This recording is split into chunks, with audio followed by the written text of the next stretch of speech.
नमस्कार। स्वागत है आपका स्प्रेड पीस में।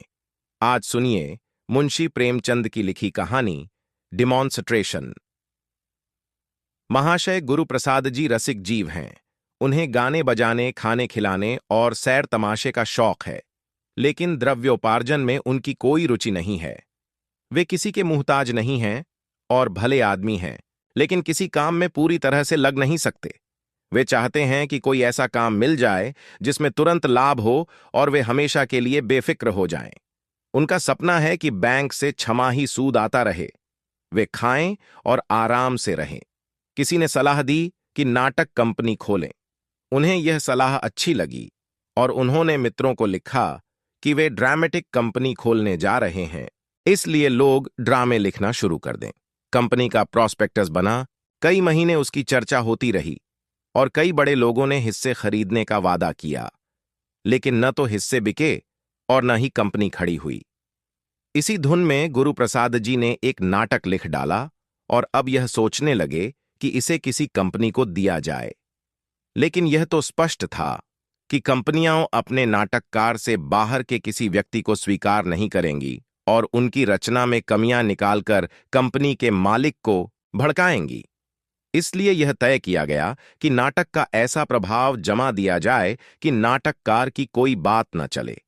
5 सज्जनों की एक कमेटी बनाई गई और पूरा प्रोग्राम विस्तार से तय किया गया। दूसरे दिन ये 5 सज्जन गुरु प्रसाद जी के साथ नाटक दिखाने गए। तांगे आ गए और हारमोनियम, तबला आदि सब तांगों पर रख दिए गए, क्योंकि नाटक का डेमोन्स्ट्रेशन करना तय हुआ था। अचानक विनोद बिहारी ने कहा कि तांगे पर जाने से कंपनी के मालिक को बुरा लगेगा। उन्होंने सुझाव दिया कि मोटर मंगानी चाहिए। रसिक लाल ने कहा कि किराए की मोटरों से वह प्रभाव नहीं बनेगा जो रईस की मोटरों से बनेगा।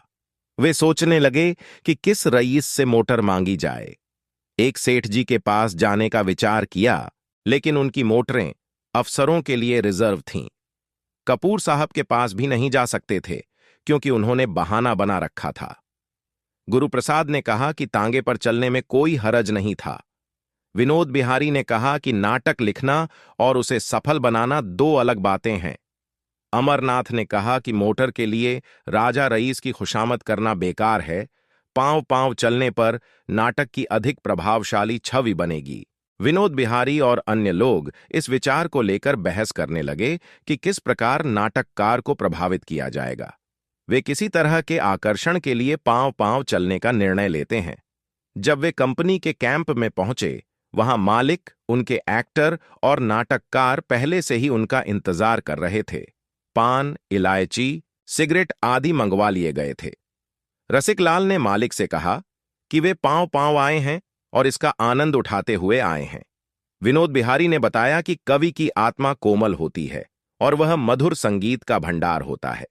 अमरनाथ ने बताया कि गुरु प्रसाद जी ने 1000 किताबों का अध्ययन किया है और नाटककार की रचना में कोई दोष नहीं होना चाहिए।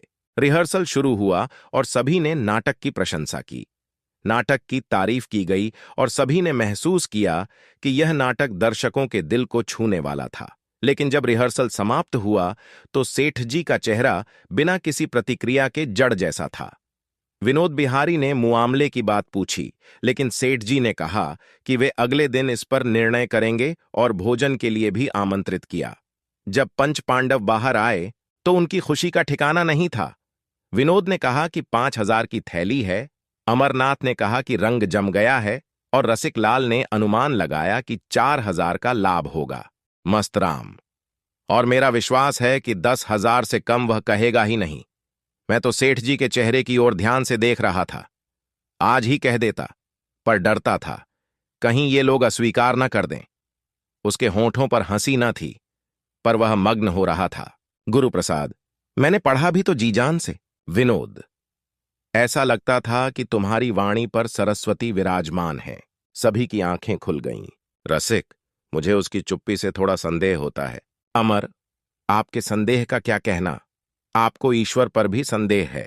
मस्तराम, ड्रामेटिस्ट भी बहुत खुश हो रहा था। 10-12 हजार का वारा न्यारा है। भाई, आज इस खुशी में एक दावत होनी चाहिए।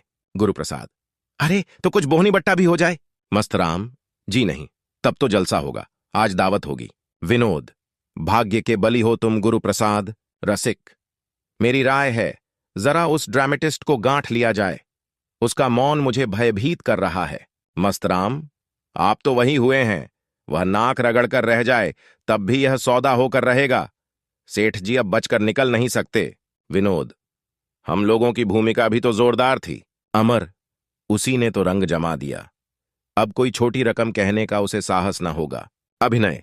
रात को गुरुप्रसाद के घर मित्रों की दावत हुई। दूसरे दिन कोई 6 बजे 5 आदमी सेठ जी के पास जा पहुंचे। संध्या का समय हवाखोरी का है। आज मोटर पर न आने के लिए बना बनाया बहाना था। सेठ जी आज बेहद खुश नजर आ रहे थे। कल की वह मुहर्रमी सूरत अंतर्धान हो गई थी। बात बात पर चहकते थे, हंसते थे, जैसे लखनऊ का कोई रईस हो। दावत का सामान तैयार था। मेजों पर भोजन चुना जाने लगा। अंगूर, संतरे, केले, सूखे मेवे, कई किस्म की मिठाइयां, कई तरह के मुरब्बे, शराब आदि सजाए गए और यारों ने खूब मजे से दावत खाई।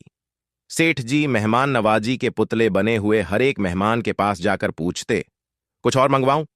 कुछ और लीजिए। आप लोगों के लायक भोजन यहां कहां बन सकता है? भोजन के उपरांत लोग बैठे तो मुआमले की बातचीत होने लगी। गुरुप्रसाद का हृदय आशा और भय से कांपने लगा। सेठ जी, हुजूर ने बहुत ही सुंदर नाटक लिखा है। क्या बात है? ड्रामेटिस्ट, यहां जनता अच्छे ड्रामों की कद्र नहीं करती, नहीं तो यह ड्रामा लाजवाब होता। सेठ जी, जनता कद्र नहीं करती, न करे। हमें जनता की बिल्कुल परवाह नहीं है, रत्ती भर परवाह नहीं है। मैं इसकी तैयारी में 40,000 केवल बाबू साहब की खातिर खर्च कर दूंगा। आपने इतनी मेहनत से एक चीज लिखी है तो मैं उसका प्रचार भी उतने ही हौसले से करूंगा। हमारे साहित्य के लिए क्या यह कुछ कम सौभाग्य की बात है कि आप जैसे महान व्यक्ति इस क्षेत्र में आ गए हैं? यह कीर्ति आपको अमर बना देगी। ड्रामेटिस्ट, मैंने तो ऐसा ड्रामा आज तक नहीं देखा। लिखता मैं भी हूं और लोग भी लिखते हैं, लेकिन आपकी उड़ान को कोई क्या पहुंचेगा? कहीं कहीं तो आपने शेक्सपियर को भी मात दे दी है। सेठ जी, तो जनाब, जो चीज दिल की उमंग से लिखी जाती है वह ऐसी ही अद्वितीय होती है। शेक्सपियर ने जो कुछ लिखा रुपये के लोभ से लिखा।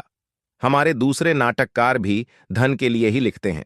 उनमें वह बात कहां पैदा हो सकती है? गोसाई जी की रामायण क्यों अमर है? इसीलिए कि वह भक्ति और प्रेम से प्रेरित होकर लिखी गई है। सादी की गुलिस्तां और बोस्तां, होमर की रचनाएं इसीलिए स्थायी हैं कि उन कवियों ने दिल की उमंग से लिखा। जो उमंग से लिखता है वह एक एक शब्द, एक एक वाक्य, एक एक उक्ति पर महीनों खर्च कर देता है।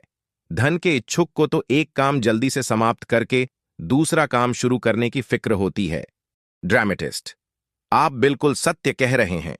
हमारे साहित्य की अवनति केवल इसलिए हो रही है कि हम सब धन के लिए या नाम के लिए लिखते हैं। सेठ जी, सोचिए, आपने 10 साल केवल संगीत कला में खर्च कर दिए। लाखों रुपए कलाकारों और गायकों को दे डाले होंगे। कहां कहां से और कितने परिश्रम और खोज से इस नाटक की सामग्री एकत्र की। न जाने कितने राजों महाराजों को सुनाया। इस परिश्रम और लगन का पुरस्कार कौन दे सकता है? ड्रामेटिस्ट, मुमकिन ही नहीं। ऐसी रचनाओं के पुरस्कार की कल्पना करना ही उनका अनादर करना है। इनका पुरस्कार यदि कुछ है तो वह अपनी आत्मा का संतोष है। वह संतोष आपके एक एक शब्द से प्रकट होता है।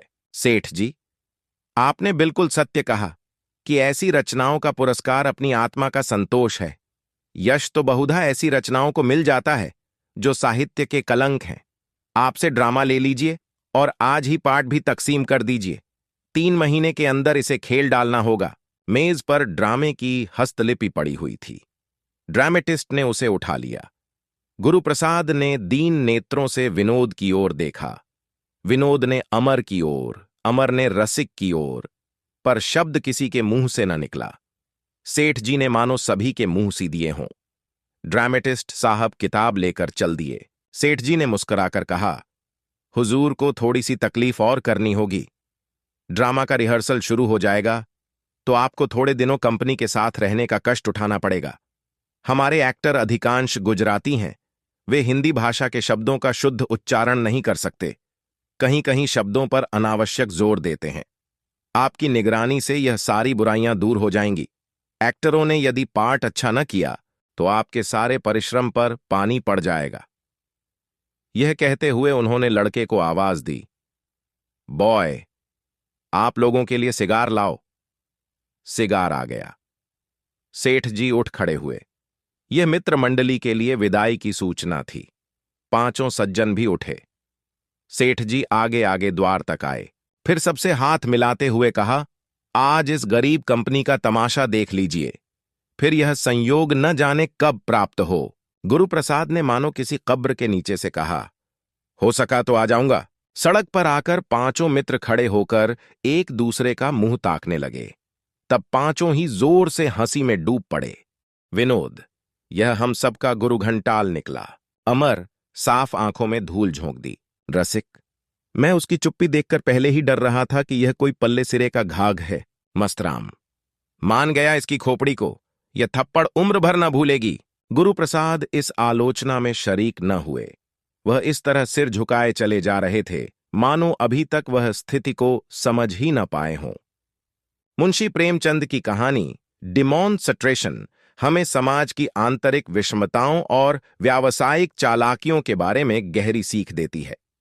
कहानी का मुख्य संदेश यह है कि कैसे भले ही व्यक्ति अपनी अच्छाई और ईमानदारी को सिद्ध करने के प्रयास करता है, लेकिन समाज और व्यवस्था के भीतर छिपी हुई बुराइयां और भ्रष्टाचार अक्सर उसे असफल बना देती हैं। कहानी में नायक की ईमानदारी और उसके द्वारा किए गए प्रयासों के बावजूद वह असल में एक सच्चे बदलाव की ओर नहीं बढ़ पाता। यह हमें यह सिखाती है कि समाज में परिवर्तन लाने के लिए केवल व्यक्तिगत प्रयास ही नहीं, बल्कि समाज के व्यापक तंत्र और उसके घटकों को भी सही दिशा में ले जाना आवश्यक है। इसके अतिरिक्त कहानी यह भी दर्शाती है कि कैसे व्यावसायिक और सामाजिक स्वार्थ किसी भी ईमानदार प्रयास को विफल कर सकते हैं। नायक की कोशिशों के बावजूद वे शक्तिशाली लोग और उनके स्वार्थी उद्देश्यों के सामने कमजोर पड़ जाते हैं। इस प्रकार प्रेमचंद ने यह सिखाया है कि वास्तविक बदलाव के लिए गहरी सामाजिक संरचनात्मक सुधार की आवश्यकता है और केवल व्यक्तिगत प्रयासों से अपेक्षित परिणाम नहीं मिल सकते। आप सुन रहे थे मुंशी प्रेमचंद की लिखी कहानी डिमॉन्स्ट्रेशन।